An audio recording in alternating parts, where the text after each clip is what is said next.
contouring intensive workshop. A lot has been going on in the last few years with contouring. The process of doing the line or the threes or all of the major trends that we've been seeing for, on YouTube. It's a major thing that's going on, but I want to show you how to make it look like your client and not like contour. How not to see the makeup, but to see the effects of the makeup and really understand how to shape someone's face. So for my contouring intensive workshop, I've laid out a lot of products. Some I won't even use, but I like to keep everything I possibly can on hand just in case I get the need for it. So this is my contouring palette for my next client. I've got my contour, 2 highlight colors, more of a fleshy tone and a bright yellow to really imitate light reflection. A little bit of extra concealer so I can tone down anything and make it more like her skin tone. We have a cream bronzer and I have a liquid illuminating highlighter. Then I have my bronze palette. I have my favorite blush. I have a blush palette so that I can go in to mix any color that I want. I like to keep a foundation brush handy. I like to keep a mini buffer, 2 mini buffers. I just like this angled one, and then I like the puff. An angled powder brush, a synthetic fibered buffing brush, and a concealer brush. And of course, my beauty blender.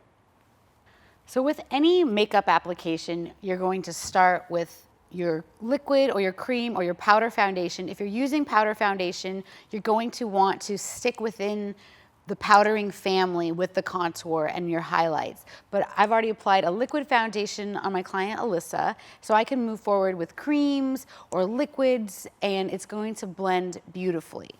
So here I go. I'm gonna start with cream foundations. And this is an amazing bone structure right here. You see these cheeks that are popping out? This is what we want to accentuate. We want to accentuate these cheekbones. So I'm going to cut right underneath it. And I want to see a lot of depression right in here. She's got a little bit of a long chin, which is awesome, but for the sake of showing you just how to shape a face, I'm going to limit it, or I'm gonna make it a little shorter. I'm also gonna slim the face ever so slightly here so that this bone gives the illusion of this part of the face really coming out at you. And then I'm gonna square off the jaw. When I go up here, I want to slim out this part of the face so that this bone structure is really coming out because this is being pushed in and this is being pushed in. So just like this. And then I'm going to put it all along her forehead just to kind of bring it in a little bit. Again, pushing this part in so this part is coming out. So same on the other side.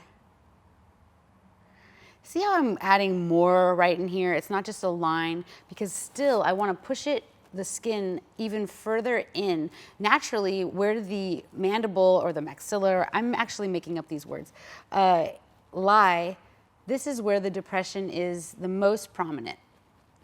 And sometimes I even like to do a bit of a triangle right in here, so that it really goes deep inside and then the jaw is coming out. But again, I'm squaring off her jawline just a little bit, and I'm gonna bring it up right in here. Now for the nose, and actually I'm gonna grab an even smaller, I'm gonna grab a little angle brush.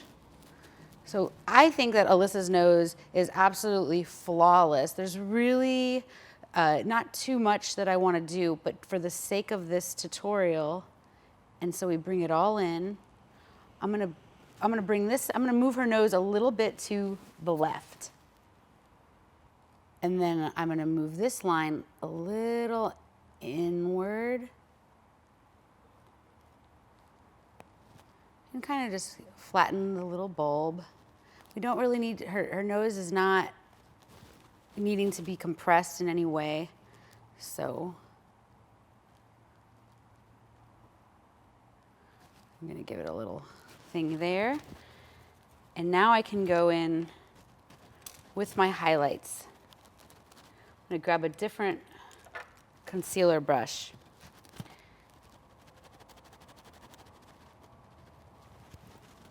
And I'm going to go right onto this bone right here. And we're going to bring out the eyebrows. So when you're looking at a painting at a museum, you always notice that it's on a white wall. And it's like it's wanting to present that picture to you. So that's what we're doing with highlighting. We're presenting the eyes. We're presenting the mouth. I'm bringing this all in.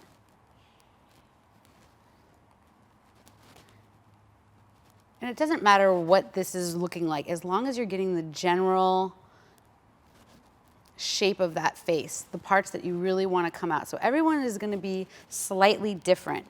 And again, I want to bring that jawline out just a little bit.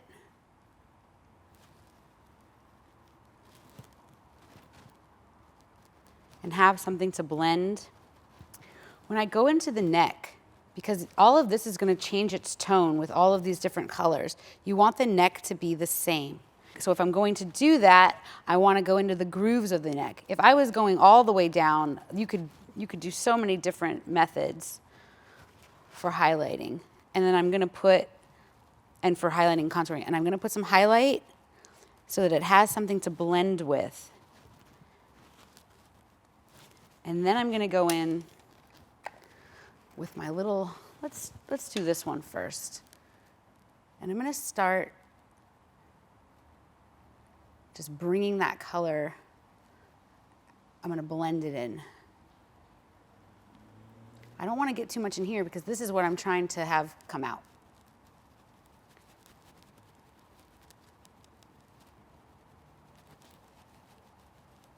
Now I'm going to start pushing it around.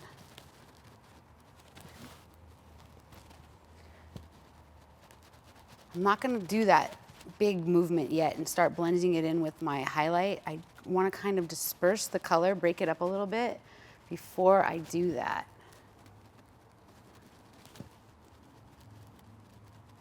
Because I want ultimate control. So I'm seeing what the color is doing already, and if I've applied too much and it's going to be too much and it's going to overpower the highlight, I want to make sure that I'm on top of that.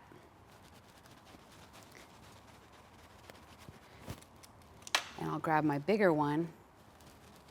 And now I'm going to start dispersing that color out. So it's really thin on this area. Here it's thicker because it's darker, and it's thinner here.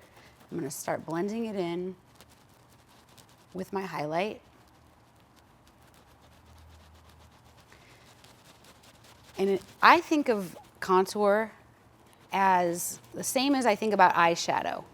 When I'm doing the crease and I'm blending it out and I'm using all of these different colors to create the shape of my eye, I'm doing the same thing with my contour. See, I'm going to need some more highlight under here because this is just all too much contour.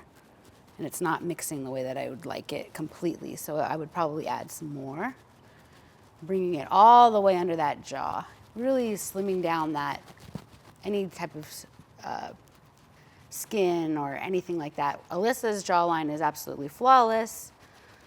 She doesn't have a double chin. We're not trying to conceal anything like that. But this just gives us this really intense, defined jaw. And because I've used a liquid foundation underneath, it's all mixing together.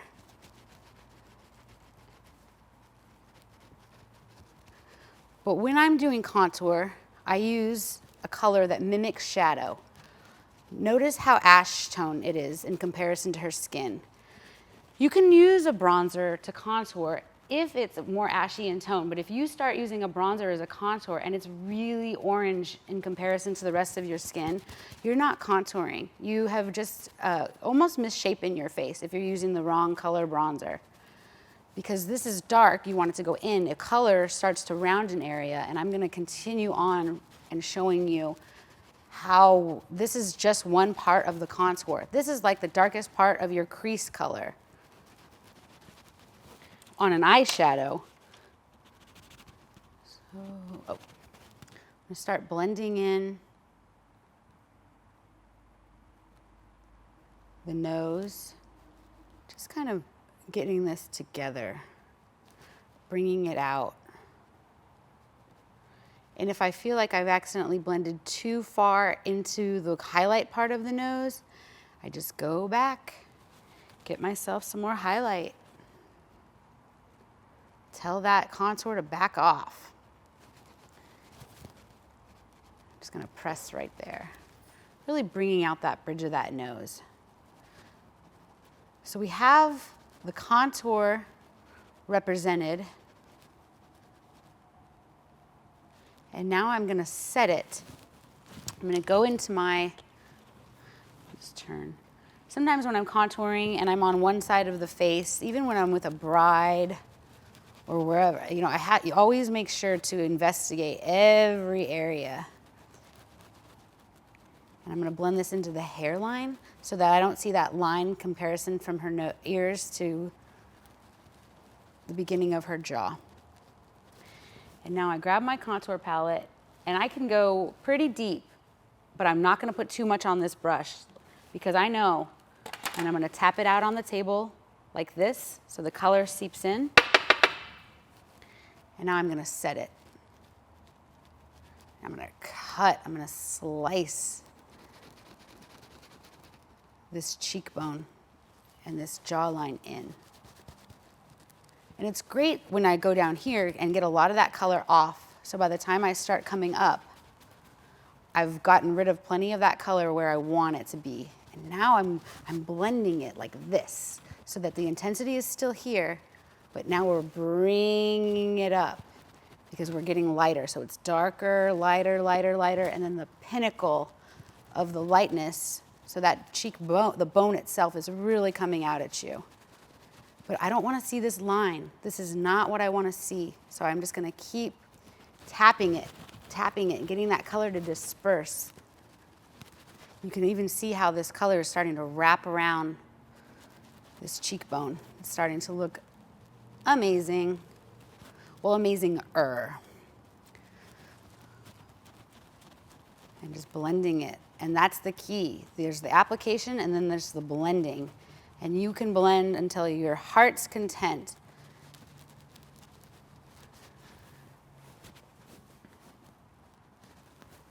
So it's starting to look like the depression of her cheekbone or the hollow of the cheek. It's not looking like contour, but it's very fine line, no pun intended, between having it look like contour or looking like her bone. Let's turn this way.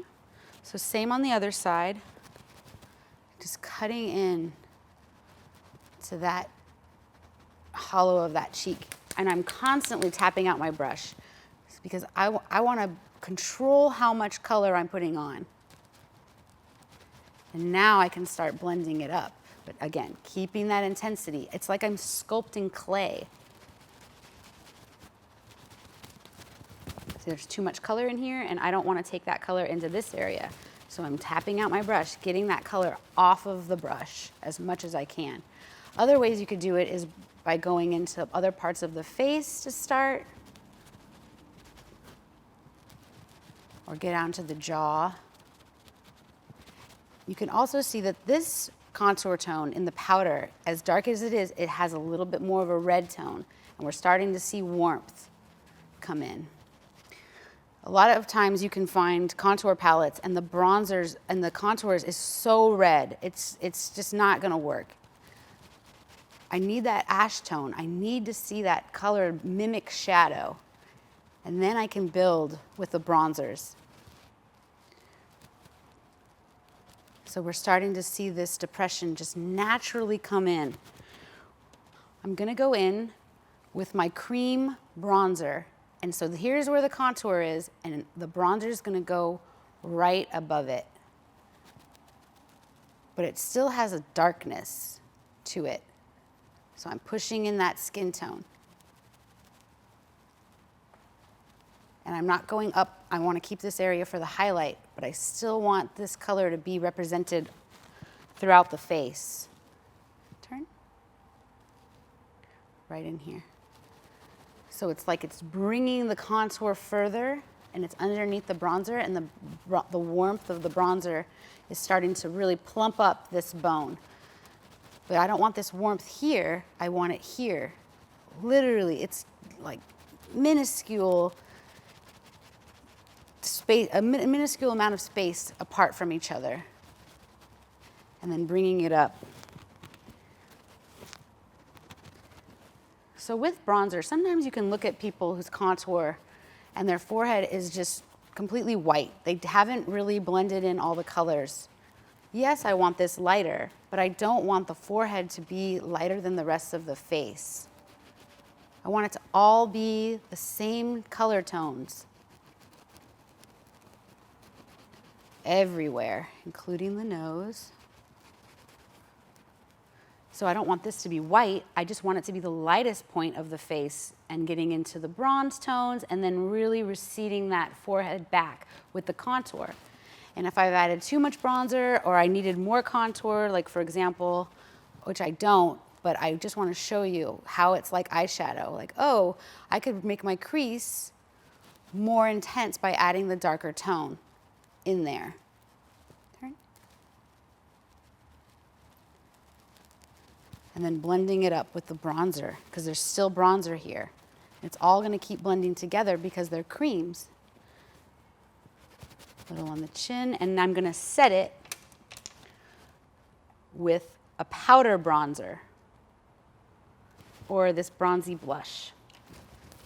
And you don't have to go as bronzy, but when I look at Alyssa's skin, I just immediately am, I just want to bronze her.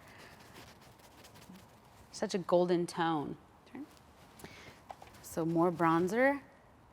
And as I start using color, more color, I want to be more defined in my spacing.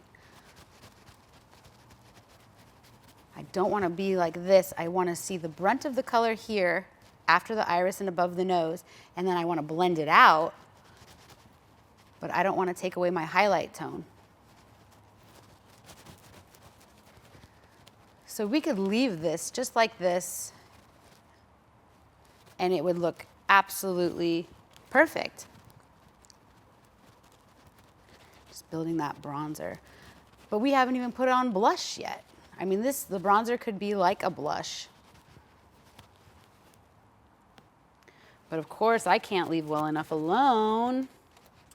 Next, I can take a cream, or I can take a gel or a stain to keep it really natural, but I'm gonna really show you the difference between bronzer and blush. And you'll see people with blush that starts here and goes, or they use it as contour and they'll put it in here, but color rounds an area, so then their face looks swollen, or the visual weight of the face is now right there on that color because it's not supposed to be there. It looks off, and you've distracted from all of the rest of the makeup just to see that blush, very rudely ruining the flow of the face because it's not a natural place for color like that to be there. You might as well just go ahead and put a nice swath of blush right down the center of the face and call it a day, because that is the equivalent of just having this random color placed right in here. So after the iris and above the nose, and that's really the main place that you put blush. Of course, if you want different effects, like to look like a British page boy who just came out from the snow, then you could put the blush way down here, but we want Alyssa to look like the most stunning version of herself. So I'm literally going here, and then I'm trying to blend the color like it's dispersing out into the ethers. I don't want to see any red or color down here because then it's going to look like she's got allergies, things like that. So I'm just blending it like out so I don't see a line. And again, you can even start to go into the highlight area with a bit of your color, so you're toning down that brightness. And for the eyes, I don't usually contour eyes because I'm going to do that with my powder and my eyeshadows. But for the sake of, because it's a contouring intensive, I'm just going to slightly lift her orbital bone, kind of open up her eyes. So push these bones back just a little bit, and this is going to make her eyes look bigger. And as you can see, sometimes you can make your highlight and contour a one process thing. It's your foundation, it's your concealer, and then it's your highlight and your contour. I am too much of a control freak, and there's too many variables in a professional makeup. If you're doing it on yourself, it's one thing. But in a professional makeup, when people have different discoloration under here, I'm gonna use a color corrector, I'm gonna go in. The concealer is a completely different beast for a full makeup than a highlight and contour. So depending on the way that you wanna highlight and contour, it's completely a personal preference. But like I said, I am too much of a control freak and a color theory freak to make it a one blanket thing. So now I'm gonna go in with a little bit of my banana powder mixed with my shimmer champagne tone, and start going in the areas like the tear duct, the brow bone. But for the under eye, and because you're going over cream, it's gonna blend in with the cream to create a very thin little paste. But now, I'm gonna take the banana mixed with the champagne and set the under eye. This even looks amazing without the setting. And because Alyssa has no fine lines really, this would be okay. A little bit up here, a little bit on the chin, and especially above the lip, a little shimmer. Never hurt anybody. But just getting in and setting any creams.